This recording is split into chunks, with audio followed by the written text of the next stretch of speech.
Hello and welcome to Embracing Extraordinary podcast. I'm Deirdre.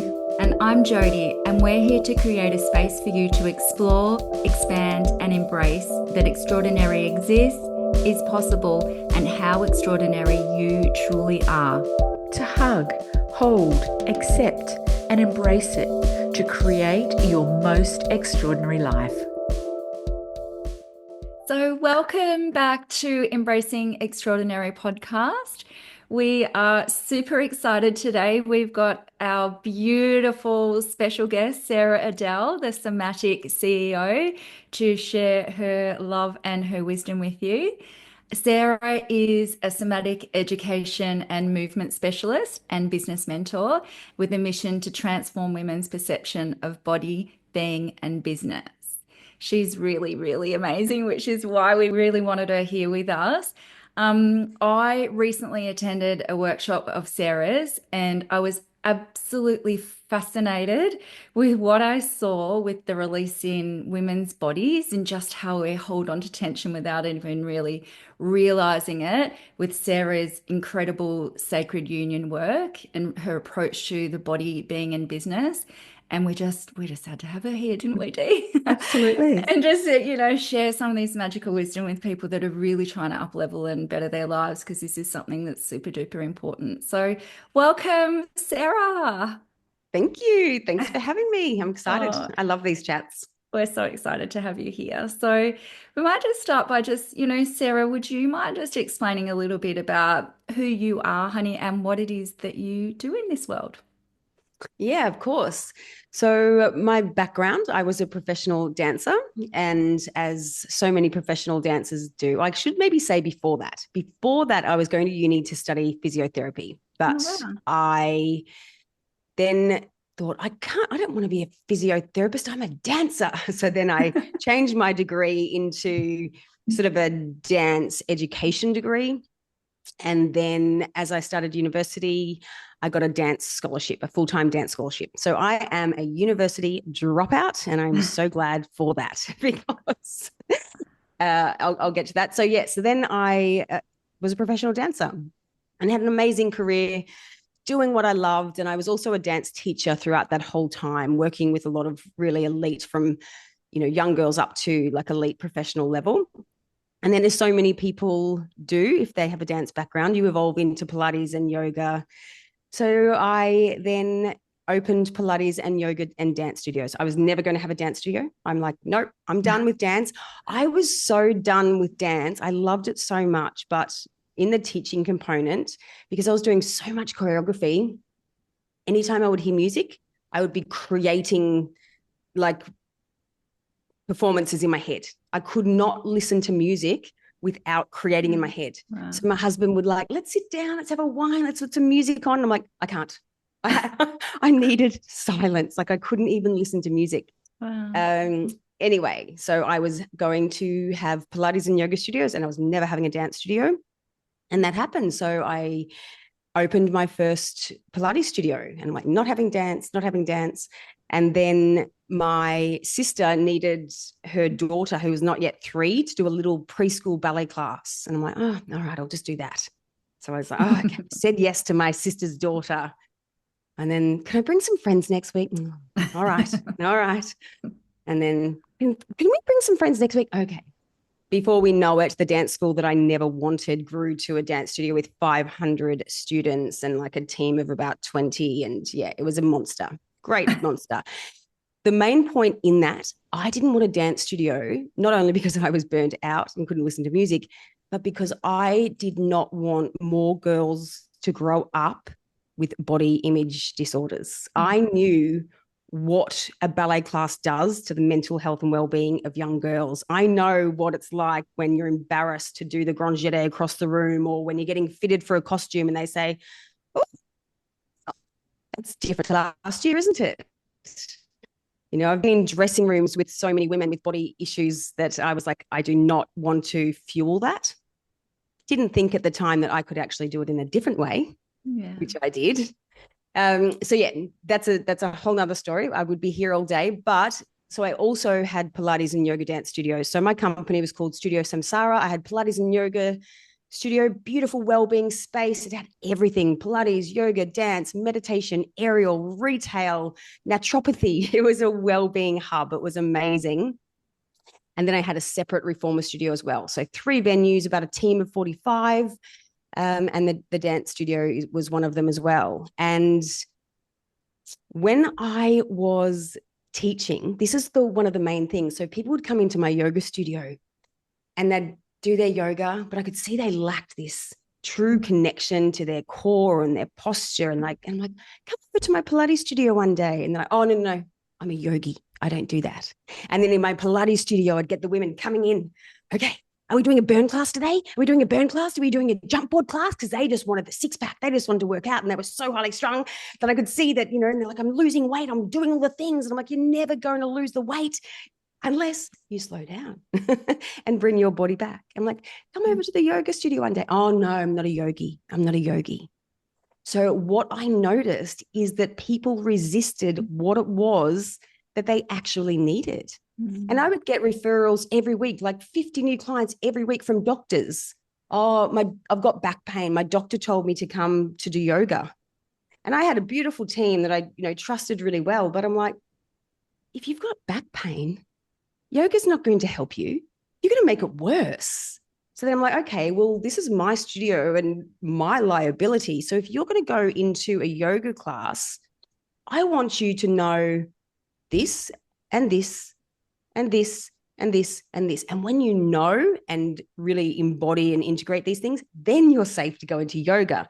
And Jodes, that's sort of what we touched on in Sacred Union the other day. So essentially that is what Sacred Union stemmed from witnessing what people needed but resisted, what they needed to know in order to move and function in an efficient way. And then I'll wrap up this really long introduction. My company was growing and growing and growing. And before I knew it, it was just, I didn't have to work in it. I had a manager, a director for each venue. I essentially could sit back and watch it, but it still doesn't feel like that because it's, so I knew something had to give. So I was selling my dance studio.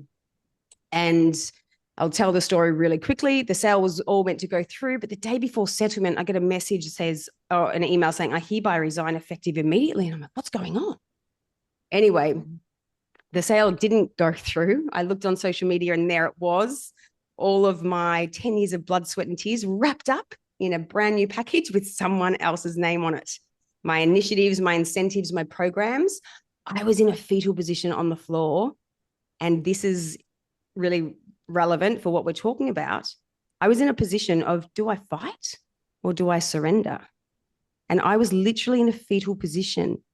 But when I was like, I'm just going to surrender, I'm just going to let it go, I could sit upright and have a conversation. And then I'd get into my mind, you can't do that. That's hundreds of thousands.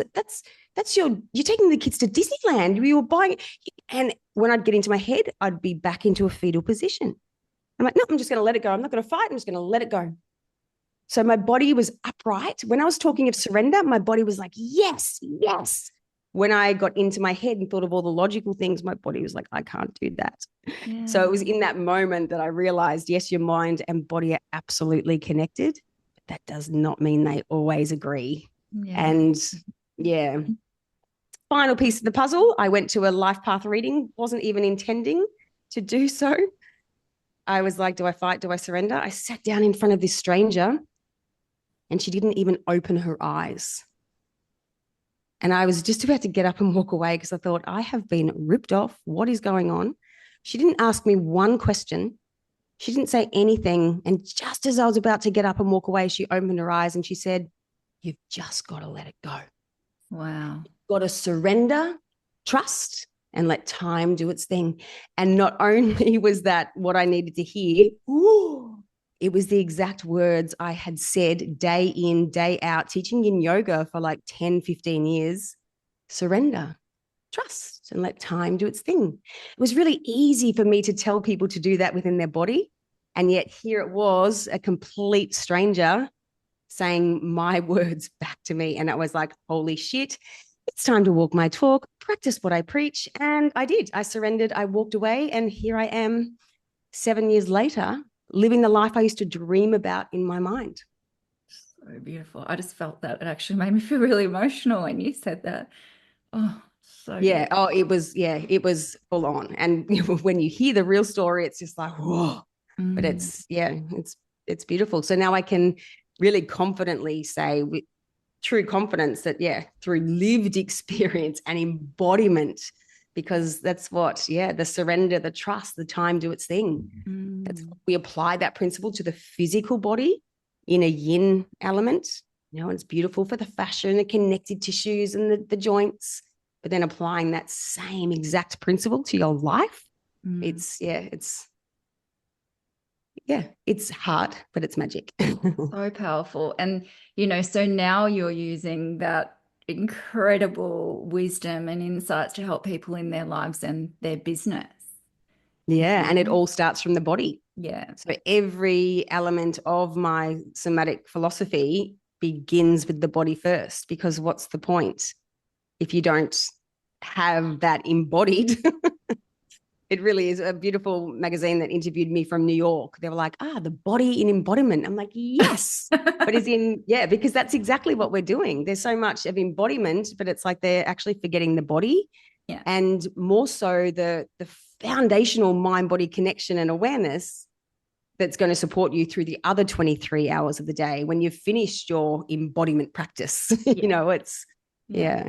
that's the difference. Yeah. And, Deirdre and I, we talk about the fact that we're living life through our physical body. Like our physical body is the vessel that we're living through. And there's so many aspects that are influencing how the physical body is working and how we actually show up in life and our capabilities and our potentials and all of that kind of thing. And the thing that's just so incredible to witness with your work and also experience with your work is I love the fact that I heard you say the unconscious mind does not discriminate and 100% agree, but also the role that fascia plays. And I remember asking you this, what was that quote again? And it was like your fascia molds to your most habitual state. And I think that's the really important piece that I really got from listening to you and working with you is because we can do all the techniques and the techniques are fantastic. They're absolutely vital. The releasing of the trauma, the shaking, the breath, all of those things, which are really, really fantastic and absolutely needed. But what I really witnessed from you and something that really stood out to me, and you've just mentioned it again then, is what happens for those other 23 hours of the day. And then I've just been chatting about it too. And it's like, well, if your body is in that unconscious state of survival, and this is what I really got from you, does that mean that then the fascia is kind of molding back to unconsciously and subtly that unconscious survival state, even when we're not even realizing it? What's your take on that, Sarah? Like, what would you say about that? Yeah, absolutely. I guess the I like first up I'm I'm an NLP facilitator, I'm a breathwork facilitator, I'm a hypnotherapist, I'm a somatic experience. I've got all those things, and I'm the exercises and the treatments and the therapies and modalities, they're great. But think of it like, and I'm not sure who it was that said this the other day. I'm not sure if it was you, Jodes, or it was someone, I can't remember. And they're like, so it's sort of like you're taking a prep to university. I'm like, yeah. It's like they might do a bit and I'm like, oh yeah, but it's not the same. It's like you need to go through the levels to actually do it. Like we're doing these modalities from a really unstable foundation. And what I've witnessed for so long is our perception of comfort has become distorted because we're so used to being in unnecessary stress. And for the listeners, Jodie and Deirdre will see me at the moment, and I've got my shoulders up to my ears and my elbows out to the side. And this is what I witnessed. I'll never forget at the Loft, Jodes, where you came on Main Street in Mornington, and this woman came and she goes, just been to yin yoga, Sarah. I'm so relaxed. I feel great. I feel great. And yes, I did an NLP process and I did a breathwork session and I've released so much. Like, really? Because they've done the things, tick, tick, tick. And maybe they did feel good in the moment. But if you're not addressing those underlying habits, it's like you do yoga and you're like, I'm free and my shoulders have dropped away, I feel good. And then you walk out and you revert back to your most habitual shape and state. And we need to become aware of that first and foremost. And this is, I guess, where I say the modalities and the exercises and the techniques, they're great, but they're not going to have long-lasting transformation until we talk of those fundamental things. But yes, in terms of your fascia is molded to your most habitual shape. And I actually did a reel about it on social media yesterday. So I always use the example of we're sitting in our desk rounded, and then we do what we've been told to do some stretches. So I stretch. And then it's like your body laughs and goes, and reverts back, goes, good try. So you stretch again because that's what you've been told to do. You stretch your muscles and your fascia goes, good try, buddy. Yeah. I'm a yin tissue. I don't respond to stretching. I need a yin approach. And that in itself, it's something that everyone needs to know. And then people go, oh yeah, I'll go to yin yoga. And I've been a yin yoga teacher for nearly 20 years, well, 15 years. People are going to yin classes doing yang. They actually don't realize why they're doing it. Like they don't realize that because like, oh yeah, I went to yin, tick. So it is so important, and not inviting a yin element into your life.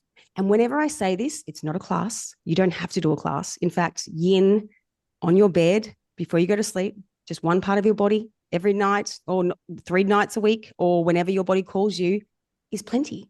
Not incorporating yin into your life is the equivalent of not watering your garden, especially as we're maturing, because when we apply a yin approach to our physical body, we're creating a phase change, and you create hyaluronic acid and all this magic metamorphosis happens within your joints. And it's hydrating your joints. It's making your joints youthful. It's phenomenal.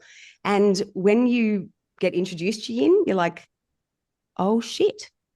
It's sort of like I have been not watering my garden for 10 years. No wonder I'm stiff and sore. No wonder I have pain and tension.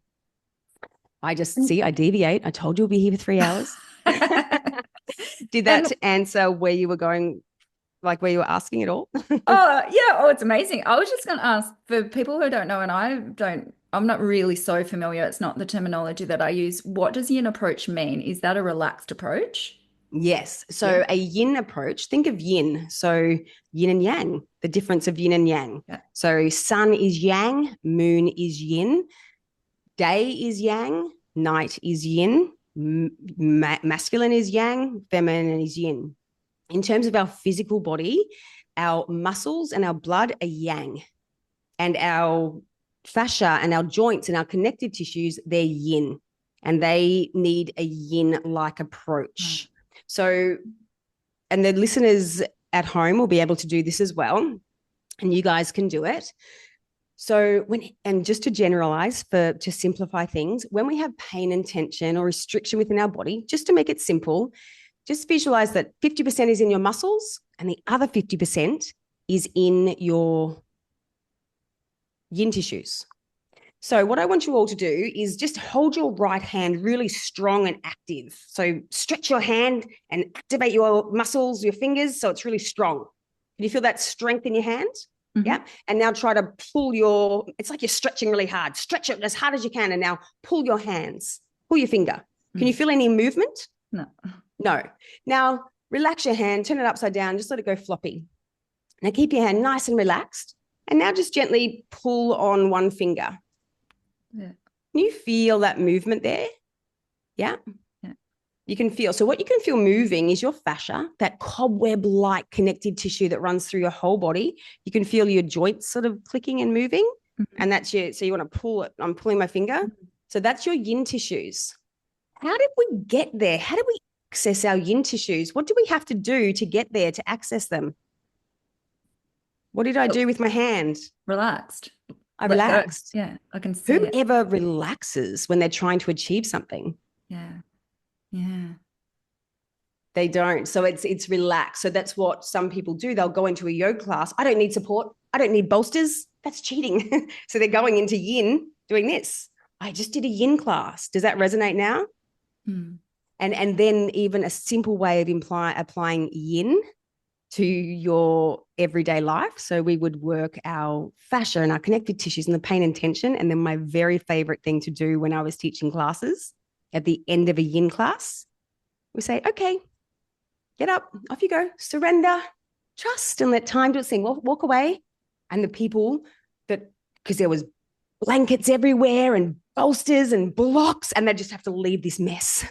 And that was the hardest thing, because that was them actually embodying it. It's like, trust me, please let me do that for you. I want you to just get up and walk away. And that was my favorite thing, because you could see how much people need to do and they need to control, and they can't just release and relax. So keep in mind one really important thing. When we're applying that principle to everyday life, surrender does not mean giving up. Yeah. It means taking inspired action towards your goals whilst releasing attachment to the outcome. So yes, surrender to me does not mean giving up at all. I think another thing to think about too is there's a difference between being relaxed in the moment, like right here and now, like physically relaxed, especially if you have done, your breathing and your movement, and you can be in a relaxed state, but that doesn't mean that the body is unconsciously relaxed. That doesn't mean that the body has let go and is out of that survival protective mode. And that's kind of some of the stuff that I really witness with your work, Sarah, is and we still have to look at the triggers and what's creating that unconscious stress. That's absolutely really important, but it's the unconscious work that's so important. And, Dee and I really approach that in our own ways, with all the modalities that we use, which are amazing. But yeah, it's incredible to really look at, but what's that body doing? Yeah, absolutely. And, there's so many people out there making people aware of their unconscious thoughts and beliefs. So much unconscious mindset work, but there's no one that I know that's actually doing this. And I know that there's not, because I haven't learned this. I've done all of I've been studying for 20 years. I've got so many modalities in my toolkit. It's not funny, but I'm not sure if you're into human design. I'm a projector. And I always thought that it was my vice. I'm like, God, Sarah, just, I'm a kinesiologist. For God's sake, Sarah, just be a kinesiologist. But I can't, because it's missing this and this and this. My God, Sarah, just be a clinical rehabilitation specialist. I can't, because there's no emotional component. God, Sarah, just be every single thing that I've learned, I see what's missing and what's needed first. And I used to think that was advice and I'm not a fan when people go, I'm a projector or I'm this. I can't do that because of this. I don't like when people take those titles and use it as an excuse. But when I found out I was a projector, I'm like, oh my God, I'm not crazy. And I realized that is actually my superpower. So, and that's where it's like, oh, there's enough Pilates and yoga teachers. Go do that. Oh, there's enough people teaching that modality. Go to that. There's enough, but there's no one else teaching those in-between bits, those missing links that I can see in all of it.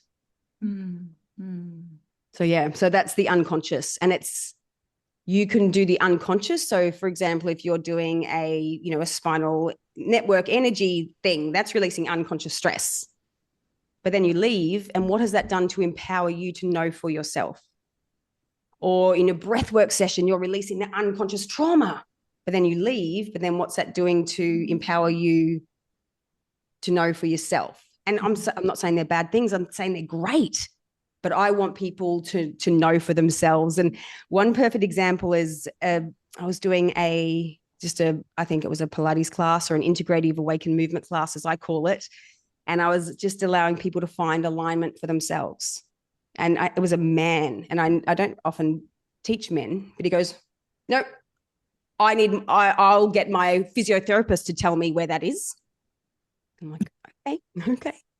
If you want to rely on your physiotherapist to always help you find alignment, that's great. but that's not what I do. I want to empower people to know it for themselves. I just Mm. want people to be less dependent on the technique or the modality or the things to fix them. And they, even with expression in daily life, you don't need to just wait for your breathwork session to express. You can express just like, do you guys work with titration? So titration is just really important in trauma release and things. So it's just little bits at a time. So, I had a client, they went straight into a breathwork session. It's like, whoa, that's a lot. You don't know what's going to happen. So titration is just where you just give little bits. How does it feel to say that word? Did anything happen? Do you feel okay? Okay, let's do a little bit more. How did you go with that? Okay. Titration is just like they use it in like chemical compounds. One little drop. What's the response? Okay, now let's try 2. So that's where it's, use titration. Bring the expression and the feeling into your everyday life, one little bit at a time. I'm just going to just interlude this conversation. Dee, I can't hear you. Are you talking, honey? Yeah, I can hear. there it is now. I can hear you now. Now, because I was actually wondering, why is she not talking? Because I'd asked a couple of questions and it was like there was just no response, and it's like I don't think anyone can hear nodding. me. And then I'm like, honey, we've just realised that Deirdre, we couldn't hear her microphone. She's sitting there wanting to ask Sarah things and join the conversation, and we've realised that we couldn't hear her. So here's our beautiful Deirdre. Yeah. Oh, well, I'll ask it and then see what your thoughts. But this is speaking from my own experience. And I actually said this to Jody the other day. Like, I find myself, this has been one of my biggest challenges, so disconnected from my body. And I find myself constantly operating from the neck up. And I suffer from really bad headaches, and I know a lot of it is because I hold so much tension in my body, and at times I can feel it. And I'll do exactly like you said before. I'll do the stretching, or I'll do the breath work, or I'll go and meditate, and I feel like I've released the stress, and then I look at my watch and my stress is still really high. So I'm really interested to hear your thoughts on that. And is that because I'm disconnected, or what is it that I'm missing? Because I find understanding more about the fascia absolutely fascinating. And I don't think, well, I've never really heard anyone speak about it. Yeah, isn't that interesting? Yeah, Deirdre, that's perfect. You are the reason I do what I do, because I've worked with women like you for 20 years. And I was even speaking to a counselor today, I think it was this morning, and she goes, oh yeah, I'm going to go and do somatic experiencing, whatever. I'm like, that's awesome. But you see, again, I'm going to another technique.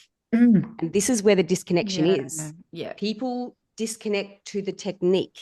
Yes. They revert to the exercise. They revert to the stretch.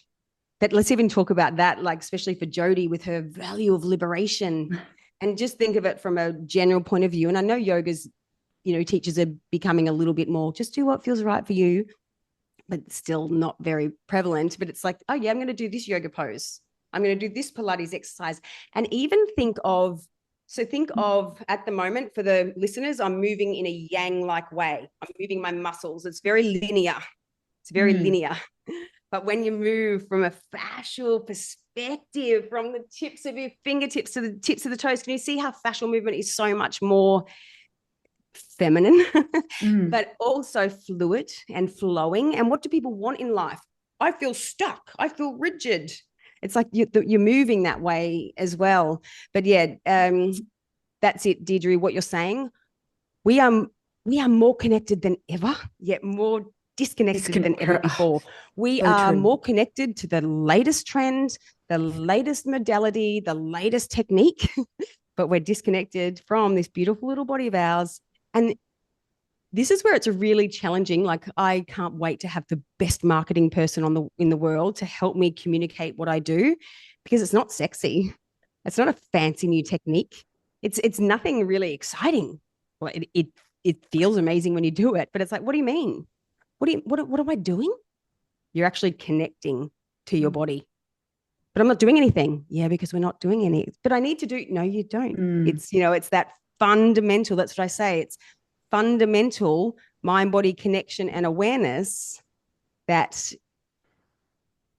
no one else is doing. And I know that people need it, because think of this evening, for example, there's so many people, let's do inner child work. And it's like, oh yes, your lower back pain, that's because you're not supported as an inner child. And I do this work. So we do the reprogramming, we do all the things.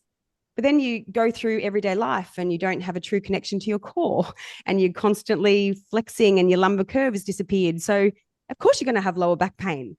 We need to bring in the physical elements as well. Like, I work with energy, I work with all the bits, but we've got to start from that physical element first. And a visual I use a lot is, it really is the groundwork. So think of the beautiful modalities and techniques and things that you guys use. Think of that as a beautiful, fresh new seedling that's going to help these women grow and transform into their extraordinary selves.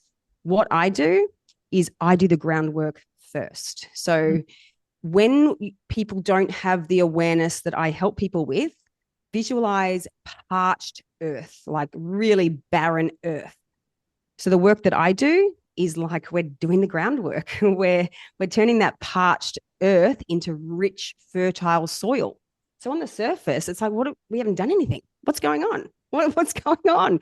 But once you've finished with me, or the first part of what I do, then they can come along.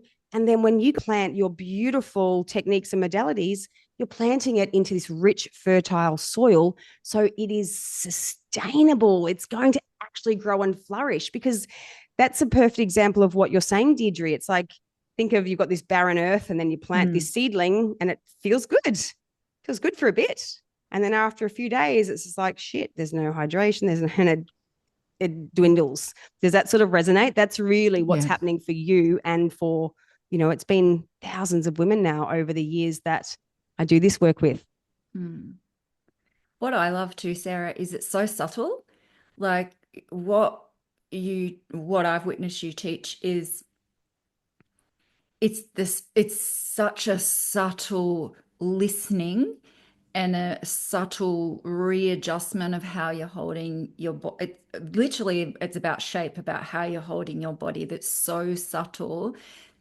That is actually what's doing the talking. And it's literally like coming home and just taking notice of how you're holding yourself. Like, and I know just with the bits that I've learned from you so far, like it gives me a moment to actually come in my body and notice how I'm holding myself. And I can do the most minor adjustment, and all of a sudden my breath opens up and my shoulders drop.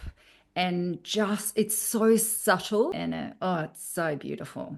Oh, thank you. Well, the thing is, it actually is something you can learn steps 1, 2, and 3, because it's taken about 15 years, but I have actually molded it into a pathway, because it's needed. I know what step 1 is, and you can't have step 3 without step 1. And I know what step 4 is, and you can't have step 4 without step 2. So it's actually a pathway that works beautifully. And again, it's taken 20 years to actually bring it into that. But in saying that, do you remember at the retreat, Jodes, when you were watching, like, remember when Cal was the demonstrator? That's a beautiful thing, because it was so obvious to us. So obvious. So Deirdre, what happens is I had someone laying down on their back, and I loved how you said, Deirdre, that you feel stuck from your neck down. And what Jodes witnessed, and what everyone witnesses when they first work with me, is like, oh my God, you are stuck. You literally are stuck. You feel it. And that's why I know it's there, but I've done the stretches and I've done the exercise, but it's not. Why is it still there? And that's what I help you do. It's like, it's there. You've done all the right things and it's still there. That's what I help you do. Yeah. So we're watching this beautiful woman that's lying on her back, and she's clutching her pelvis. So her pelvis is moving back into a posterior tilt, or for those that do a lot of Pilates or yoga, it's like when they say tuck and imprint. So she's tucking and imprinting. It's like she's pulling her tummy in, she's squeezing her bottom. She's ready to go. She's prepared. She's on high alert. And then Jodes witnessed. I'm like, and are you relaxed? And she's like, Are you comfortable? Yeah. But she's anything but. She's in a posterior tuck. It's a muscle called the psoas that we talk about that, it's a spinal stabilizer, but from a primal perspective, whenever we're anxious or stressed or worried, it contracts. It contracts so that we can come into a fetal position to hide, or it contracts to accelerate as we run and sprint away. So Jody got to witness this beautiful woman that was in a clutched, protective, high alert position. And she says, yeah, I'm relaxed. And it was quite obvious, wasn't it, Jodes, to us? We could see what was happening. She said, no, I'm relaxed. And then you get them to slowly release out of it. And at the start, they often don't like that. And it's so interesting, the words that come out. I don't like that. That's not natural, Sarah. And they resist. They don't like me taking them out of that protective state. I'm like, go back to where you're comfortable. And they'll revert back. And this is sort of titration in action. Just go back a little bit. What does that feel like? Oh, I don't like that. Go back. Okay, go back. And then after a while, they'll go, feels okay. Feels okay. Yeah, that feels better. Oh, yeah, feels good now. Like they slowly get used to it. And then I'll say, okay, go back to your old friend. This will make sense to Jodes. 12 o'clock, which is that tucked position. Go back to 12 o'clock. And then they go, I wasn't doing that. I wasn't doing that, Sarah. And they don't believe that they were doing that. So when I used to work one-on-one with clients, then they didn't believe me. So I'm like, what do I do? So I would have to take pictures because as Jode's saying, it's so subtle, but then from the outside, it's actually so obvious. So yeah, and that's why it's good to witness, because you witnessed and how obvious it was, but then when you do it, it's quite subtle. But then those subtle shifts actually become quite profound, don't they? 100%. And for me, it was so beautiful and quite profound to witness actually a room full of women doing that. But for me, it was like just ding, ding, ding, ding, ding, ding for me in terms of the nervous system work. Because what I witnessed was people moving into an unconscious, relaxed state in their nervous system by moving their body. And we know that that's the key to survival or stress, or are we relaxed? Are we open? It's the key to literally unlocking whatever it is that we really want to do. Is my body in protection or is it in safety? And that's what I witnessed through the movement with the beautiful women and what you guided them through, Sarah. It was, I wrote I went and got my pen, wrote a whole page of notes because it was so beautiful. I loved it. Yeah. So Sarah, what are some simple ways then? I know that speaking for myself that, that I can begin to come home to myself, because even though I do all those practices and I feel it, but I still feel that disconnection. Yeah. Well, you're saying you do all those practices. Absolutely. Because that's it. But you haven't done this. And that is it. So yeah, I recommend you jumping on a Zoom and doing it with me, or coming to learn it for the first time. It does work really well online as well. Like I do this process with people online. I do it with people all around the world and it works beautifully. Obviously, something in person is the best way, but I guess the most important thing you need to do is become conscious of the unconscious. Yes. I think this is a really important part as well, is I've actually made it really simple and really digestible, like in terms of even the fascia, and even some of the people that I'm talking to that are coming into my professional development, like, oh, I can't wait to learn about the fascia. And and what I've been saying to them is, just to let you know, there is really beautiful, thorough information, but the beauty of Sacred Union is the simplicity and the way you can communicate these quite intricate, I guess, processes in a really simple way that your women are going to understand, because that's the it's the curse of knowledge. You want to know all of I remember 20 years ago, I became a yoga teacher and I was, using full Sanskrit in the classes, and I was blah, blah, blah, blah, blah, blah, blah, blah, and I thought I was the best teacher because I had all the right terminology. And my clients were like, oh my God, I don't understand a word you're saying. So making it really digestible. But yes, so I guess, Deirdre, best thing to do to reconnect with your body is to do the process that I guide people through first. It's all about decompressing your spine first, And then it's bringing awareness to your pelvis. And as I mentioned, there's no one else doing that. And it's only because I witnessed it through clients for like 10 years. And I'm like, what are you going on? Relax. And they're in this clutch. Just relax. They're in this clutch. I'm like, just relax. And so I developed that myself just through observation. But your pelvis is the best place to start. If you're lying on your back, are you clutching? Are you clenching? A lot of people, and maybe I'll ask you this question, Deirdre. If you're lying on your back, do you do you do much yoga or Pilates or anything? A little bit. Yeah. So if you're lying on your back, do you like to have your lower back sort of gently imprinting for safety so you feel a little bit more supported? Yeah, Yeah. Yeah. Jodes, do you remember that? definitely. Do you say definitely? Yeah, Yeah. Yeah. Definitely. That is a sign you're in an unconscious clutch yeah, I because know your I am. lumbar curve is curved. And Mm, when we're imprinting our lower back into the ground, this is a misconception that we've all adopted because of exercise and classes. Oh, yeah, you imprint your lower back for safety and support. But that's actually moving into a posterior tuck. That's actually moving into your protective clutch. So the cue that we have all, and Deirdre, please know this is not just you. This is thousands of mm, people. And Jodes witnessed it at the retreat. Oh, yes, yes, I imprint my lower back. And we think it's a good thing because we've been told it's a good thing. It's going to support me. Mm. I So what is feel the that it shape of puts your pressure. Yeah, pressure on my lower back when I do that.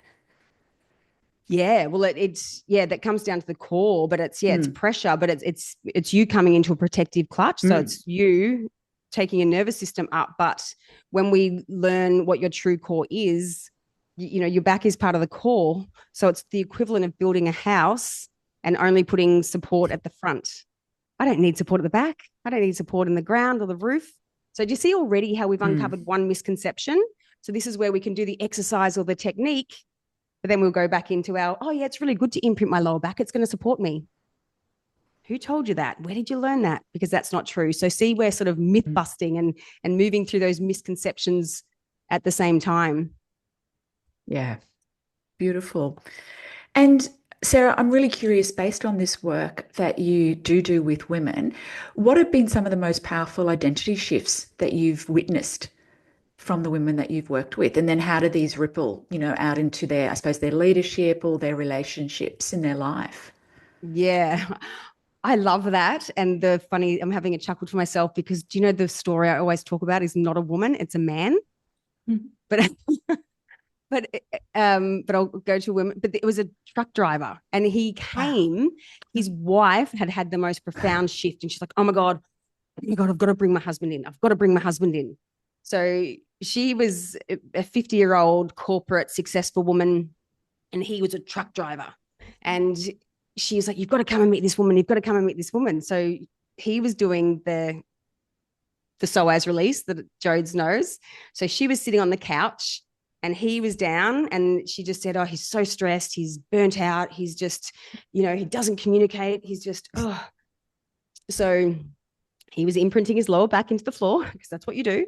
But anyway, so can you imagine this big, buff, burly truck driver type man, and he's on the floor, and I'm going, and I give an analogy about an imaginary marble.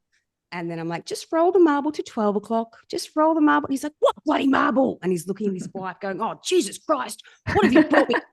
Bullshit. And I'm like, just roll the marble. And he's like, oh, God, what? And he was so stiff and so stressed. He's like, oh, Jesus, what is this? He goes, what do you want me to do? Just let go? I'm like, yeah, Yeah. let go. And he released his pelvis, he released his psoas, and then the tears began to flow. And there was this big, burly man lying there on the floor, wiping his tears. And he was just like, oh my God.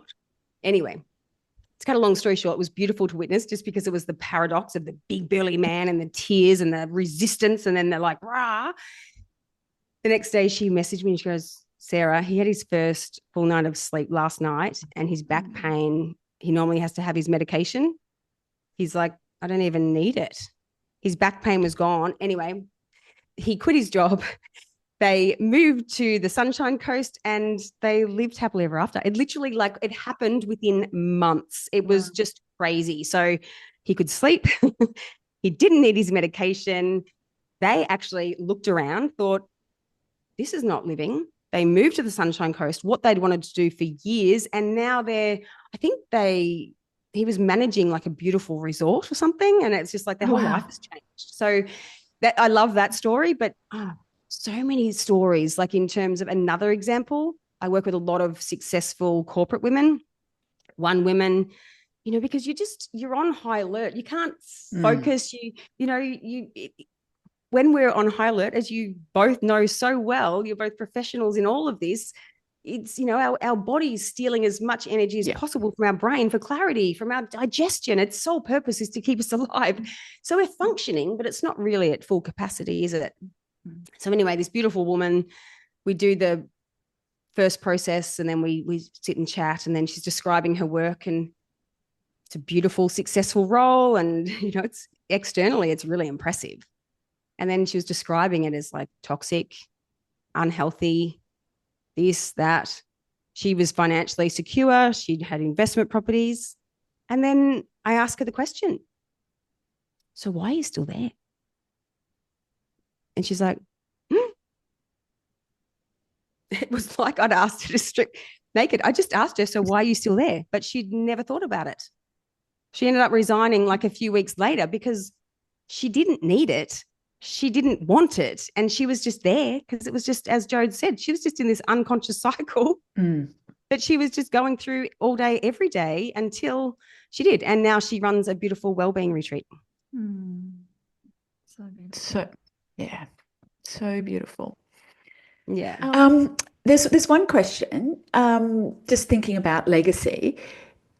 If you can, Sarah, in one sentence or two sentences, how would you describe the legacy that you're here to live and lead through with your work? Oh, I love that. I've actually got an offering called Legacy, and I was just doing the copy for it the other day. But legacy is absolutely how you live and lead every day. It's not just what you leave behind at all. But I guess I always say, like, I just don't want anyone to live with unrealized potential or any regret. And that comes from letting go of what you're really good at and what you've always done in order to allow who you truly are to come to the surface. Like, I think I may have told Jodes, but before, it was just, even after COVID, and it was like I'd opened a studio and everyone's like, you're back. Yes, you're back. I'm so excited. And I was like, oh.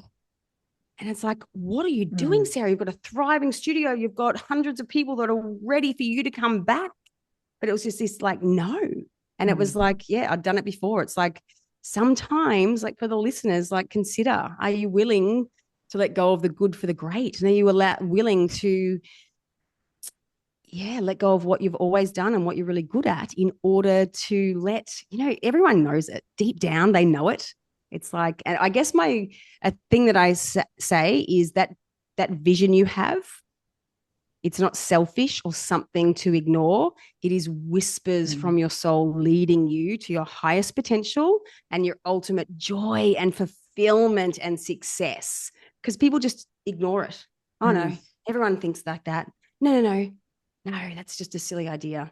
But it's not. Some people don't have those ideas. And I met this beautiful woman at the checkout at the supermarket, and she was so fulfilled and so happy. And that's it, because that's what it's about. But she loved her job. So, listen to that vision. It's not selfish. 100%. That's what we're all about too.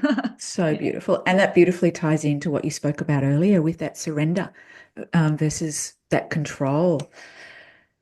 Absolutely. Like that's definitely my surrender, trust, and let time do its thing. Yeah, because that's where the magic I guess is. This one final thing for the viewers, listeners, that this is something that comes up in Sacred Union. And again, the physical component of this is we don't stretch, we release. Because think of stretching, doing what you've always done. It's very standard and regulated. Whereas when we release, It encourages you to be curious and discover and experiment and explore. It also helps us remove comparison, expectation, and judgment. But a question for the listeners to ask themselves is, think of a current challenge or problem in your life. If you were to remove comparison, expectation, or timeframes, do you still have a problem? And 99.9% of the time, it's like, no. And we actually place the comparison, the expectation, and the timeframes into our situations, which means we also have the choice to remove them. I'm 40. I should have done this by now. I'm 50. This should have happened by now. You know, I'm this. It's like, it's crazy. So yeah, that's a very liberating question to ask yourself, just that. Thanks, Sarah. It's beautiful. And one final question that we always ask our guests, Sarah, is what does embracing extraordinary mean to you? Just embracing who you really are, because we are all extraordinary. So it's when you stop being someone else or thinking you need to be someone that you're not, that you will naturally and effortlessly be extraordinary. Yes.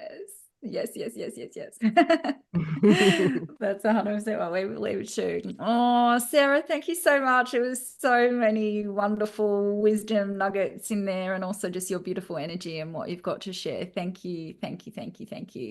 That was great. For the people listening, for our beautiful viewers, how can they find you? How can people find you? Instagram is absolutely my favorite place to be. My website's getting a big new upgrade at the moment, which is exciting. So that will be ready in a few weeks. And I do have Facebook, but I use it personally, but not really professionally much. But I've just finally started on LinkedIn. Are you guys on LinkedIn? Yes, I am. Half of my clientele is on LinkedIn, and I've never been on it. And a magazine published an article that I was the guest expert on, and it was all over LinkedIn. I'm like, okay, that's my cue. Get on LinkedIn, Sarah. My gosh. So you'll see me definitely showing up a lot more on LinkedIn, because beautiful. Half my clients are there and I'm not there. So I will be there soon. Well, I am there, but I'll be showing up there more soon. Yeah, fantastic. And we will pop Sarah's proper address in our show notes if anyone wants to find this beautiful magic soul. She's amazing. Thank you. Yeah, thank you so much. And thank you for joining us too. And yeah, this is your cue, your invitation to listen and lean in a little bit more, and remembering that you really are truly extraordinary. Beautiful. Thank you, Sarah, and thank you, Jody. Thank you. Thank you. Lots of love. Bye. Thanks so much for joining us. We hope this conversation has inspired you to start to explore, expand, and embrace that extraordinary exists, is possible, and how extraordinary you truly are. If you loved this conversation, we would be so grateful for you to share it with the people in your world who you think might love to hear it. Please leave a review to help us reach more extraordinary people like you and turn these ripples into waves. Until next time, remember, you're extraordinary. Dare to embrace it.